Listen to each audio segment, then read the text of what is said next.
Livro a propósito da Introdução à Metapsíquica Humana, de Ernesto Bozano.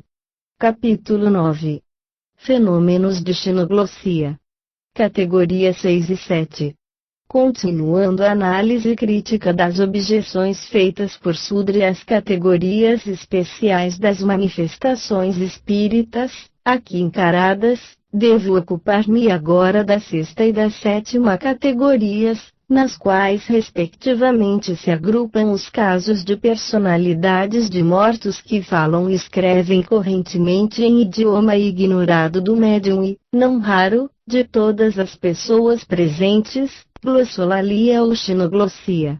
E os casos de personalidades de mortos que correntemente escrevem com o talho de letra que tinham em vida, o que grandemente difere de um outro fenômeno análogo, que consiste na reprodução supranormal de uma simples assinatura.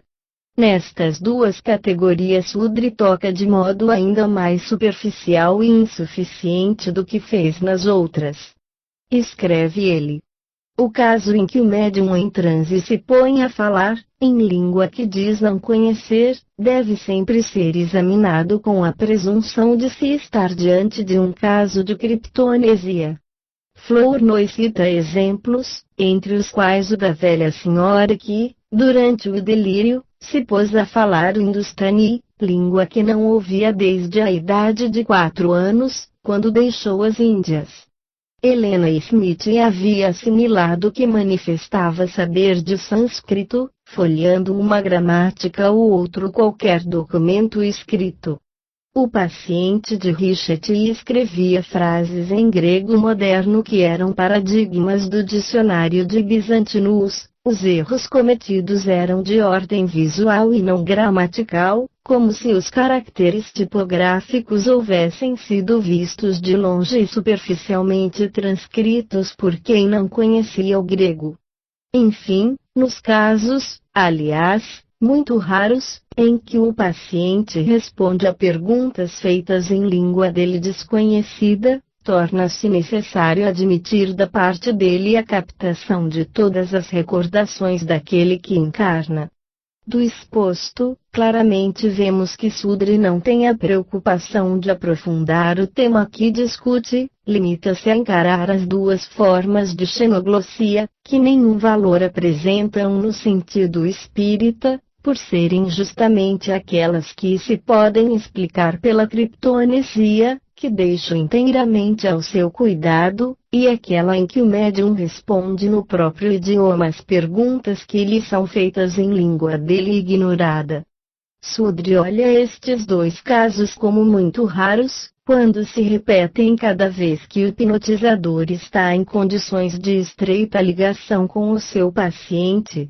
O fenômeno encontra a explicação no fato de o paciente clarividente não compreender a significação das palavras que lhe dirigem, mas de ler no cérebro do hipnotizador o pensamento que este exprime por aquelas palavras.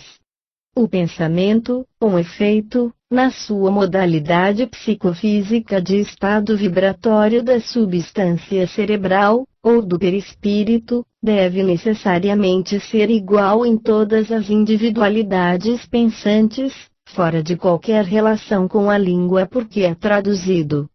A dificuldade insuperável de uma explicação natural dos fenômenos de xenoglossia começa quando o médium não só compreende as perguntas que lhe são feitas em língua que ignora, mas responde a conversa nessa mesma língua. Neste ponto Sudri não ousou tocar e, se digo que ele não ousou, é por não poder admitir ignore ele casos dessa natureza, que sempre se deram e que, nestes últimos tempos, se vêm repetindo, sob múltiplas formas, todas de grande importância teórica. Nos fascículos de junho-julho, 1925, da Revue Spirit, citei alguns exemplos, todos recentes, destacados do livro de H. Dennis Bradley, Towards the Stars, nos quais os espíritos comunicantes correntemente conversam com os experimentadores nos seus patuás nativos, dos quais um era o basco e o outro do país de Gales. No segundo trabalho do mesmo autor, The Wisdom of the Gods, outros exemplos se encontram interessantes, no nosso gênero, nos quais os espíritos comunicantes, sempre por meio da voz direta, se exprimem em francês, alemão, italiano, dinamarquês, russo, chinês, japonês. Em 2 ocasiões, os consultantes, a fim de porem em prova o espírito comunicante, que havia começado a conversa na língua do médium, o inglês, o convidaram a continuar na sua língua nativa, o que imediatamente se verificou.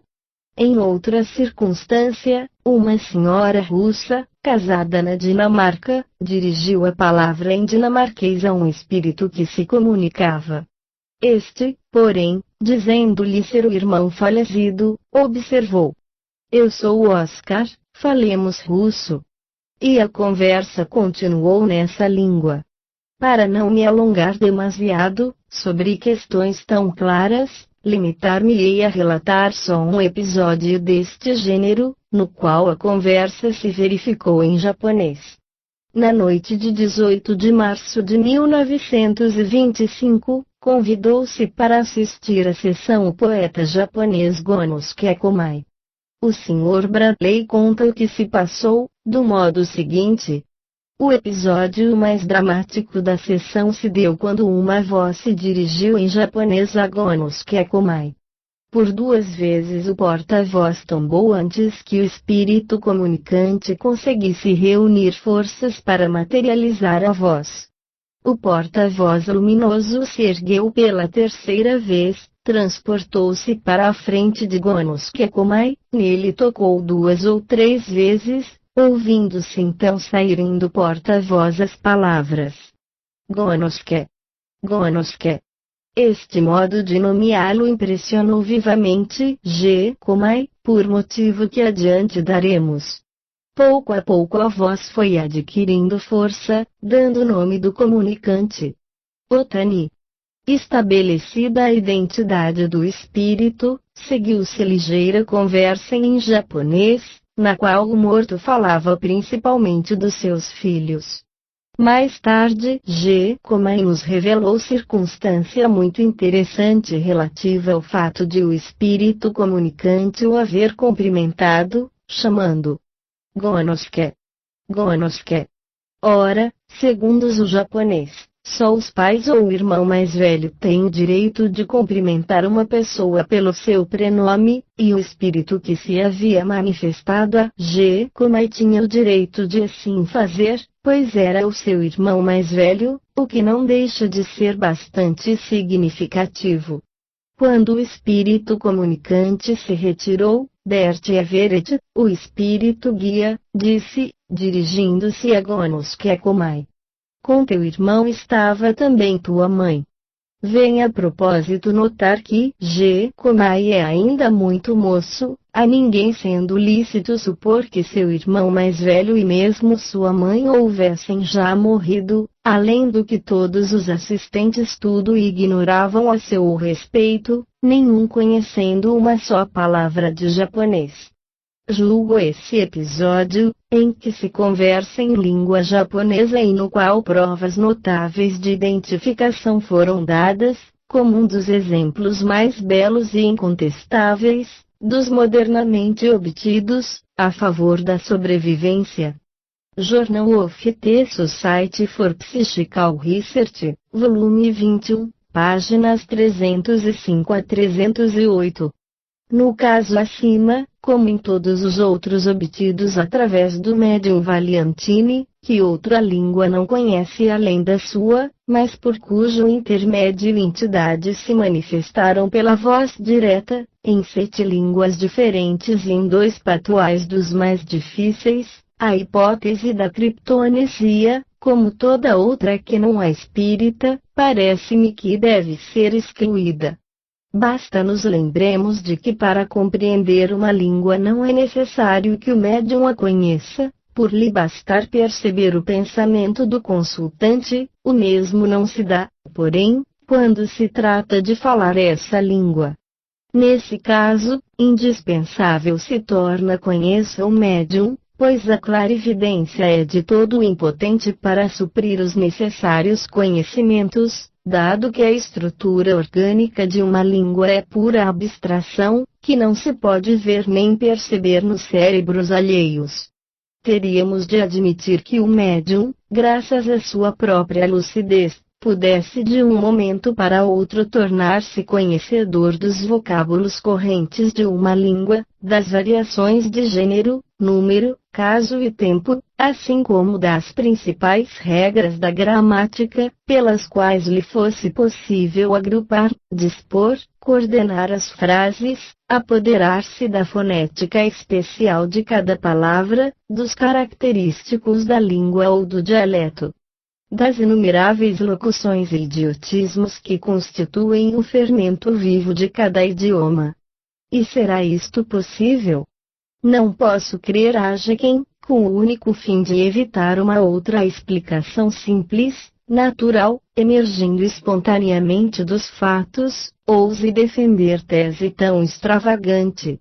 Mas se a precária situação teórica em que se acha Sudre o compelir a defendê-la, se animar ainda a sustentar que o médium que assim se exprime em língua dele ignorada tenha ido captar tais conhecimentos linguísticos na subconsciência do consultante, ou por outra, tenha conseguido apoderar-se daquilo que não pode existir nessa subconsciência, por isso que a estrutura orgânica de uma língua é pura abstração e, portanto, não existe em lugar nenhum. O onus probandi inteiro lhe cabe não aos espíritas, que têm por si um admirável conjunto orgânico de provas colaterais e convergentes para reforço da tese que sustentam. Com efeito, os mortos comunicantes, além de se exprimirem correntemente, quando o fazem em línguas ou patuás que o médium desconhece, dão à voz o timbre característico, a construção peculiar, a expressão familiar que em vida tinham, bem como patenteiam as tendências e a intelectualidade que lhe eram próprias. Não lhes escapa também a recordação de qualquer detalhe, por mais insignificante, da existência terrestre sua e de amigos seus, e destes esquecido, relatando, não raro, pormenores ignorados de todos os assistentes e cuja exatidão se acaba, afinal, por averiguar. A favor da hipótese espírita dizem ainda os casos de xenoglossia, em que os espíritos comunicantes falam e escrevem em língua desconhecida de todos os assistentes. Mais adiante, ao falarmos das materializações, darei alguns exemplos desta ordem. Parece-me, pois, que a derrota da prosopopese metagnomia deve ser tida como definitiva, ainda quando tente explicar os casos de xenoglossia. E tenha a palavra o Sr. Sudre para provar o contrário. Mas vejamos o que diz Sudre sobre os casos das personalidades de mortos que escrevem correntemente com o talho de letra que tinham quando vivos. Ele aborda a questão em diferentes pontos da sua obra, mas sempre de relance, embora formulando, a respeito, sentenças peremptórias, que nunca se lembra de justificar. Tais esquecimentos não podem deixar de nos surpreender, por virem de metapsiquistas, ou seja, ciência que tem por objeto o estudo da produção de fenômenos que está além da matéria, que vivem a censurar os espíritas de lançarem hipóteses gratuitas. A página 353 do seu livro, de Sudre. Não passando a letra de um sistema de recordação, não deve causar espanto que um médium possa reproduzir a assinatura de um morto, não sendo mesmo preciso atribuir a criptonesia o caso do cura de Burnier e do síndico de Chalmontet, para que se rejeite a hipótese de uma manifestação do espírito destes. E a página 291. Poderia causar surpresa a reprodução de um talho de letra semelhante ao de uma pessoa morta. Mas a letra não é mais do que um fenômeno psicomotor. Esta sentença radical, que não passa de simples expressão verbal sem qualquer significação, seria, na opinião do autor, bastante para explicar o complicado mistério. Mas o número de janeiro-fevereiro, 1926, da Revue Metapsychique, trata do caso de um sensitivo austríaco, Sherman, que, quando posto psicometricamente, ou seja, na ciência espírita, designa a faculdade anímica de ler impressões e recordações ao contato com objetos comuns, em relação com uma pessoa, consegue, às vezes, reproduzir-lhe a assinatura. Lentamente, como se a copiasse de um autógrafo que tivesse diante de si. Sudre não perde a boa ocasião que lhe depara o acaso e, triunfalmente, exclama. É uma prova indiscutível de não ser preciso recorrer à hipótese espírita para explicar os fatos de reconstituição da letra ou da assinatura dos mortos. Quis a má sorte do nosso autor, para que uma pequena ducha fosse dada no seu entusiasmo anti-espírita, que o número de março, 1926, da Revue Spirit, aparecesse no mesmo tempo que o seu artigo. Esse fascículo continha um artigo no qual comentava eu o caso admirável de identificação pessoal do finado escritor inglês, Oscar Wilde, cujas mensagens constituíam reprodução fiel e perfeita da sua letra. Este fenômeno é completamente diferente e nada tem de comum com outro que se reduz a copiar de um clichê percebido subjetivamente a assinatura do consultante, do mesmo modo que um letrado poderia copiar materialmente, penosamente, como se desenhasse, algumas palavras escritas por uma outra pessoa, sem que isto significasse que fosse capaz de copiar corretamente uma página inteira. Qualquer inteligência compreenderá que os dois fatos nenhuma analogia oferecem, um constitui o que é notoriamente possível e o outro o que de todo é impossível. Não posso deixar de reproduzir aqui o trecho em que ponho evidente a diferença entre as duas ordens de fatos. Começando pela prova de identidade caligráfica, lembremo-nos, como acima ficou dito, de que todas as mensagens ditadas graças à medianimidade, ou seja, qualidade do poder dos médiuns, do Sr. Travers Smith combinada com a do Sr. V, constituíram um espantoso facsímile da letra autógrafa do morto que dizia estar presente de tal modo que os mais insignificantes traços e característicos eram reproduzidos com a mesma perfeição que os mais definidos. Os da letra, por exemplo, escrita à maneira de alfa, ou o fato de destacar na mesma palavra uma sílaba da outra, disto só se pode fazer uma ideia, observando os facsímiles incertos na obra do Sr. Travers Smith, não sendo inútil acentuar que durante esses trabalhos o autômato escrevia com os olhos fechados e com rapidez vertiginosa. Tais são as modalidades complexas e extraordinárias em que se produziu, durante meses, o fenômeno, modalidades que sugerem considerações teóricas de grande importância e opostas a toda e qualquer explicação natural dos fatos. Para melhor demonstrá-lo, não seria mal primeiro averiguar até onde se poderia aceitar legitimamente a interpretação materialista das manifestações desta ordem. Vejamos.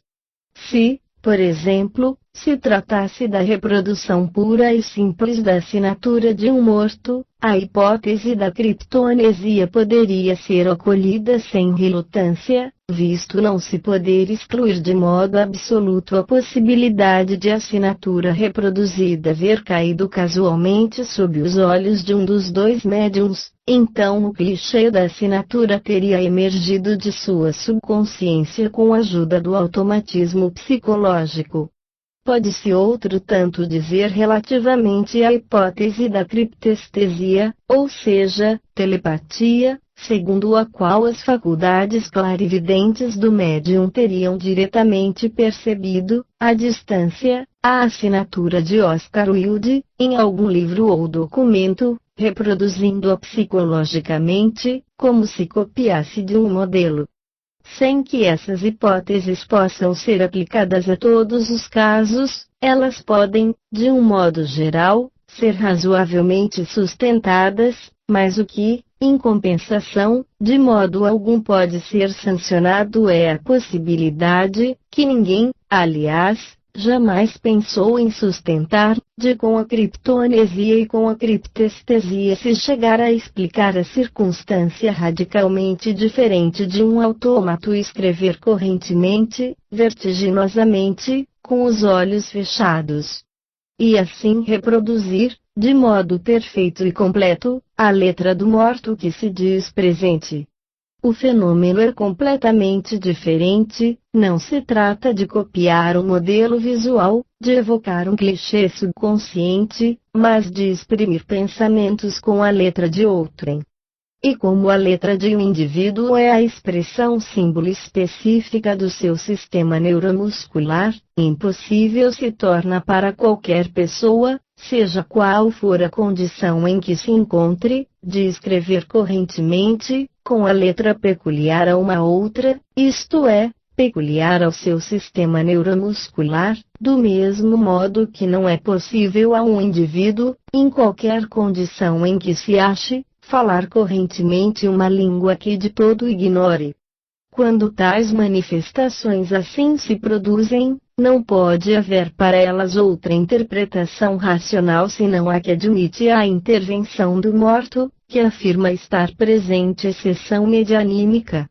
Devemos insistir no fato muito importante de o espírito comunicante não se haver limitado a identificar-se, escrevendo com a sua própria letra, mas de haver se esforçado para fornecer todas as provas cumulativas que, em tais circunstâncias, lícito era de esperar.